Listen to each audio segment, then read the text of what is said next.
destructive toward their gospel. Now, you hear people coming up and speaking in front of you. You watch them walk up and come and speak to you.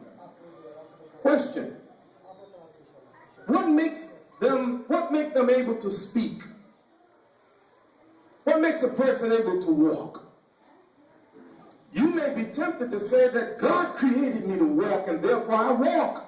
God created me to talk and therefore I can speak. That's only part of the answer. The real answer is this: that you will never speak until you hear someone else speak. And you will never walk until you see other people walk. You should know, Imam, it's the nature of human beings to walk. Yeah, but also it's the nature of human beings. By nature, we are imitators.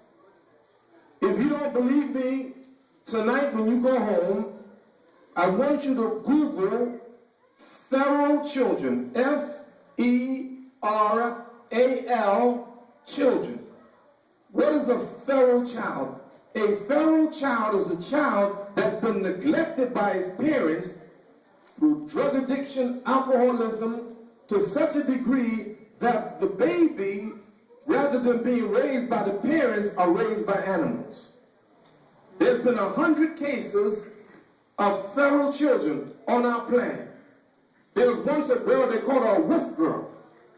Literally, she was raised by wolves.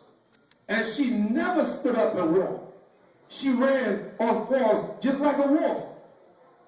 She didn't speak like the humans speak.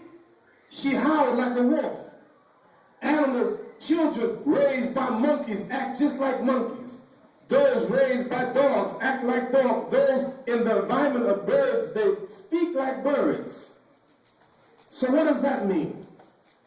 As honorable as we are, as much honor as Allah has given to the human beings, we got to be careful unless our children become feral children. Because our children will imitate. By nature, you're going to imitate. And this is why the Prophet, peace and blessing be upon him, said, Men tashabbaha biqawmin fahuwa minhum. Whoever imitates the people of them. All over the country I've traveled. I asked them, I want to know. And I'm going to ask you here in this area, Pennsylvania, do you see young men walking with their pants half hanging down? How's that possible? Every city in America, young boys walking around with their pants. Where did that come from? That's not human nature. God didn't create them like that. Where did it come from? And why are our children imitating them? So therefore the parents have to be careful and listen to the words of the Prophet, peace and blessing be upon him, when he said, كلكم راع وكلكم مسؤول عن رعيته الإمام راع ومسؤول عن رعيته الرجل راع في أهله وهو مسؤول عن رعيته. Every one of you is a shepherd, and every one of you is held accountable for your flock. The Imam is a shepherd, and he's held accountable for the flock. And the father, the man, is a shepherd in his house, and he's held accountable for his flock. So our children, 60 million American children go to public school. 6 million going to private school. 2.5 million children homeschooling.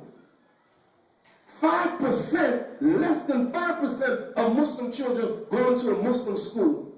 90% of Muslim children going to public school. But what's happening in the public school? You wonder why we're losing our children. They're going out the back door.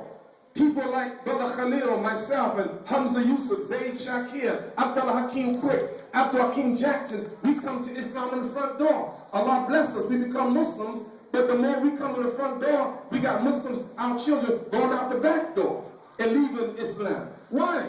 Because they're feral children, and they're copying animals, and they're acting like animals. So the question is, what are we going to do about it? One of the things that we're doing, alhamdulillah, we build the masjids and Islamic centers all over America. You're not the only one. In a few minutes, we're going to ask you to give $500,000, and you're going to give it. And not only will you give it, I'm telling you, because I'm going to teach you something about football. You know what football is? I ain't talking about soccer. I'm talking American football. You know what football is? Sisters, I'm sorry. Oh, excuse me. But let me tell you something about football. Whenever a team is down and you only have a few minutes to go, the team gets what's called a hurry-up offense. It's a what? Hurry-up offense. What's a hurry-up offense? You ain't got a lot of time for huddles and all that. No, man, you got to move fast because you're behind. And Martin Luther King Jr. said, he who gets behind in a race must forever remain behind or run faster than the man up front. So because we're behind, and this is Ramadan, and we're going to pray Salatul Tarawih, and Allah forbid you want to eat, so we have to have a hurry-up offense. So not only will we collect, inshallah,